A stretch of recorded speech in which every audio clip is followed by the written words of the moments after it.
nothing like if I step foot wearing this outfit into Toronto, Listen, killed for I'm sorry. Well, they went like listen, I can't have. Hold on, one more. Looks like one just came in. Yeah. Yeah, I've actually seen that. We definitely know the league hates her. The league is definitely jealous of her. The other players in the league, there's a lot of jealousy. Anybody who denies that is not being logical at all. You know what's crazy though is she gets compared to Steph Curry, and what does Steph Curry have problems with his ankles? Not because people are trying to take him out though, but you would think people would make that same realization or a correlation when it comes to, or connection, I should say, when it comes to like them just trying to roll their ankle as well too, or slide under her feet. Like they are definitely do that. That's why she has to pull up from half court, pull up from the logo. Yeah, and if I'm being honest, I'd much rather talk about A'ja Wilson. I still think she's the best player in the league, but CC is the money. She's the cash cow. Okay, but this is the thing. So real quick before we go back to this, you're right. A'ja Wilson has all the numbers, blah blah blah. A'ja Wilson just don't move the needle like that. And you can say that's part of the league's problem. You can say that's part of the maybe A'ja Wilson's brand or whoever her brand team is. I don't know who it is, but it's because of it's someone in A'ja Wilson's circle. It's not because the league doesn't like A'ja Wilson. A'ja Wilson just had her own shoe line drop. Now, I don't know how well those shoes did. I was actually trying to cop a pair. There's a pink pair of A'ja Wilson shoes for my daughter because she, you know, my daughter's kind of tall though, so she has to get like kind of bigger shoes. But when it comes to A'ja Wilson though, I thought those shoes were good. You know, who doesn't have a shoe line is Caitlin Clark. Nike, this is a travesty that Caitlin Clark hasn't dropped her shoes yet.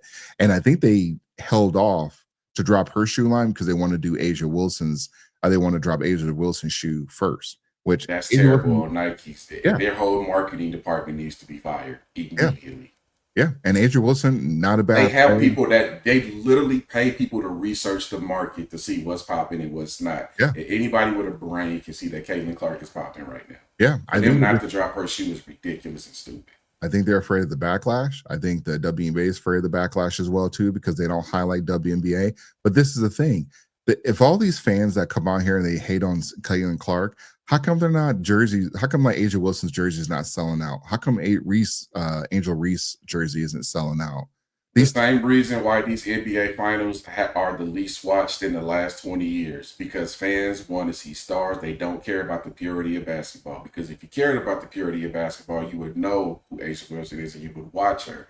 Fans aren't watching the NBA finals because it's the Pacers and the Thunder. They want to see the Knicks, the Lakers. They want to see LeBron up in there somewhere. They want to see the stars. But instead, you gotta if you're a basketball purist, you can argue that these might be the best NBA playoffs that we've seen in a long time. But if you're somebody who just wants to see the stars, then of course you're not watching.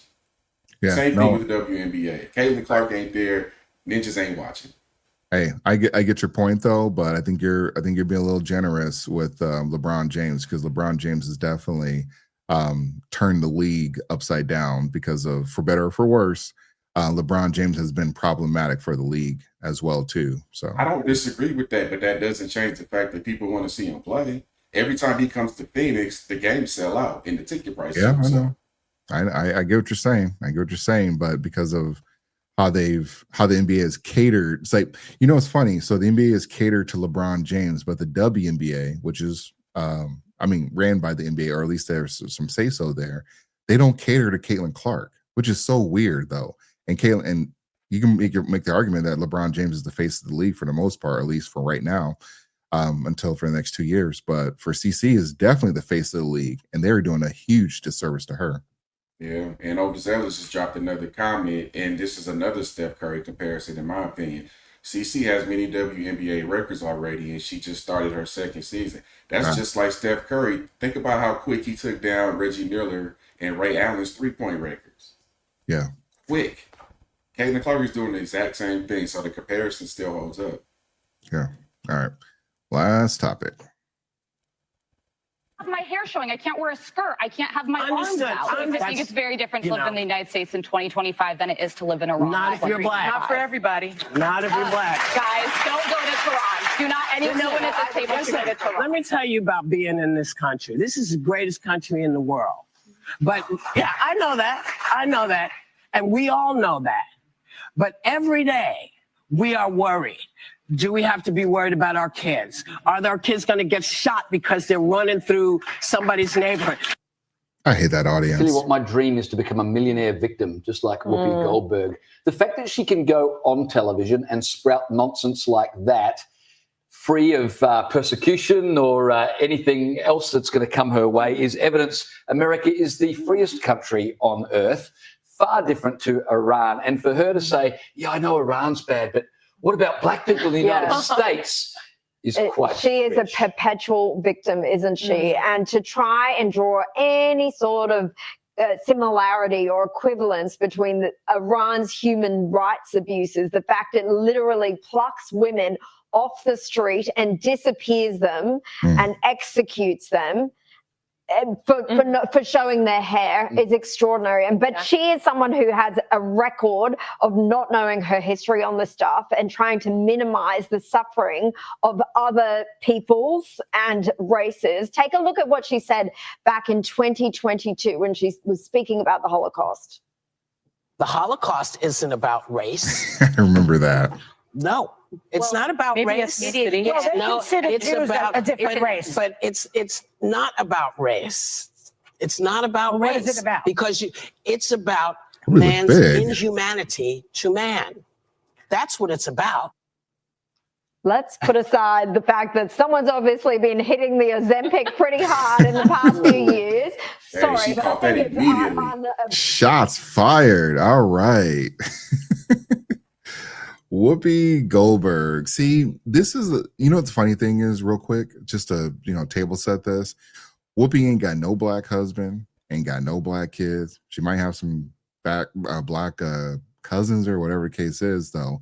But it's always the people that are never married to a black person or have black kids, always talking about this whole victim Olympics BS. The Jasmine Crockett.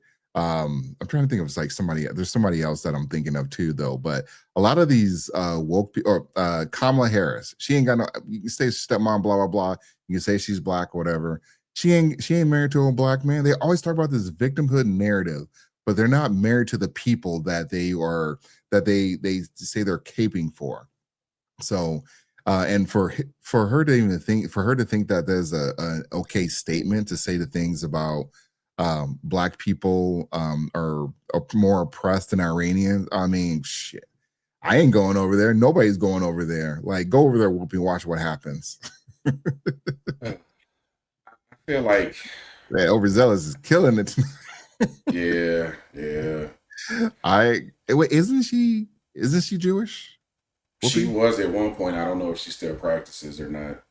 Yeah. I mean, Goldberg, that pretty much gives it away right there. Yeah. I feel like I have to put this in proper perspective. We talked about this in a previous episode. I was trying to track it down so people can go back and look it up. But I literally pulled the statistics of police brutalities in black people over multiple presidential administrations. And I'm here to tell you the number has never significantly changed, positive or negative. It's stayed pretty stable. And in the grand scheme of things, it's actually kind of minimal. Now, I'm not dismissing that there's issue with policing in black people, but when it comes to getting the police brutalities and the, getting X'd out, it's not as excessive as, it doesn't happen as excessively as people think it does. As much as they just like to push it in front of our face because they know that they can emotionally control us, right? Or it's election season. That too. And me personally, I haven't had an issue with, and I'm never saying I've not been profiled or anything like that, but I can tell you, I haven't had a true issue with policing probably in the last 20 years. So I'm probably the wrong person to get riled up emotionally about something like this.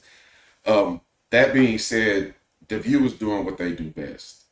They're redirecting, and this is called the XX deflect. I talked about this before. Anytime somebody brings up a point and talks about something of significance, they redirect it back to some trauma that it relates directly to them. Go find any random thread on Facebook or IG where there's positivity going on for men, and you'll see a woman that jumps on there and says, well, what about the women? They've been doing that for years. It's the exact same tactic. You're moving away from the point, and somehow you're talking about Iran and making it comparable to being black in the United States. I don't get it. I don't understand the connotation. This take was a little too wild for me. Yeah, even when I've seen the progressives go out there and they were like, gays for Hamas or LGBT for Hamas or whatever, I'm like, y'all don't realize Queers for Palestine. Yeah, if you went over there, it's going to be a problem for you. You might not even come back alive. That's how strict it is. And I never understood that.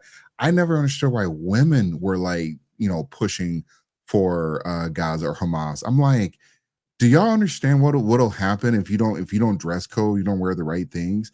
And this has probably been this is probably the United States thing, is that the culture in the United States has been so great that you believe you can go to any other country in the world and say like, hey, you're doing things wrong. How's that? We're on the brink of World War III over this stuff, and they believe they can go over there and just change people's views, just topple a regime, topple a dictatorship. Like, I don't even understand it, man. I don't even understand why they even think they can, they feel they have the clout to do stuff like that. And Whoopi is just pushing that whole rhetoric, that narrative that Black people continue to be oppressed. Whoopi is a millionaire. She doesn't even work with Black people. She might work one or two, but they ain't at the higher up level. Whoopi doesn't even live by Black people. Maybe she does have Black friends or whatnot, wherever the case is, but she rarely is seen with Black people, is what I'm going to say. So it's just wild to me that she has been allowed to have this take. And you saw Melissa Farrah Griffin trying to have that conversation with her, like, are you dumb? Like, do I have to spell this out to you? And Whoopi, and this is what a lot of these race hustlers, what they do is that they always go back to like what happened to Emmett Till. They go back to what in slavery. They can't even go back to like they can barely bring up the George Floyd conversation. So for a lot of these people thinking that it's that bad, go over there to Iran and see what happens. Go over to like, Mexico. We said this earlier. Like, you can't go to these countries. And shout out to Sky News. Like, they love taking jabs at Democrats. So that's why I watch them every now and then. They're hilarious when they take these jabs. But for the most part, though, again, these people, they love the cape for the communities. They like to get everyone riled up, emotionally riled up, but they don't live by Black people. The people that cut their checks are not Black. I don't understand why people still believe this, but she needs to be checked on it, though. Yeah, it's funny how you hear all of these Black people who don't have healthy relationships with the opposite sex that's Black try to speak on Black issues collectively, especially family impacting issues. I do want to do a slight shift since we're on the subject of geopolitics, though. I'm fortunate enough to know two Assyrians, or you can call them Iranians, whatever. One's older, one's younger. Both migrated here legally to the States. And they both have very different takes on what's happening right now. I'll tell you right now, the younger people, they want to see this administration topple. They want to see the Ayatollah get the hell out of here. They're tired of all of this stuff. A lot of them are turning their backs on Islam altogether. As a matter of fact, atheism is on the rise, and so is Christianity, but you can't publicly claim that because there's consequences with that.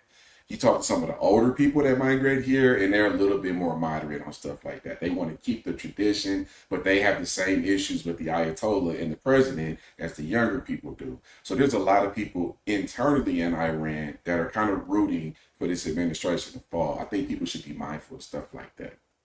Yeah. But going back to The View, y'all trash, bro. Completely trash. Whoopi, that was a wild take. The View is a content farm, and it's rare that Sunny had two opportunities to put her foot in her mouth, and Sunny she couldn't control Arnold, but she was like, oh man, Whoopi, you're going way too far. You've gone off. You have definitely, Sunny's half Black too, and Sunny didn't say anything. That's the funny part. Yeah. She doesn't claim it, but she is half Black. I mean, Sunny only opines on emotional issues. If you start having in-depth conversations about anything else, she's as quiet as a mouse at church. Hey, facts. So, all right, that is going to wrap up tonight's show. We had a lot of viewers show up tonight, though, so that's actually pretty positive. We've been doing this for a while, and it feels like we're still trying to get things together, and we're trying out different things. So I hope everyone comes back. Overzealous, thanks for joining us. Maria, thanks for, I'm saying that right. Is that Marie or Mary? I say Marie. Yeah, Marie. All right, Marie. I mean, she's probably like, I'm unsubscribed. You said my name wrong. All right. Anyways, any final thoughts, MC? No, this was a good one. We appreciate y'all rocking with us. We're going to keep cooking. We're going to get better every single week. And we have other ideas coming down the pipeline in the future. But right now, we want to keep growing this thing out and having some healthy, masculine conversations. All right. See you next time, everyone. Peace.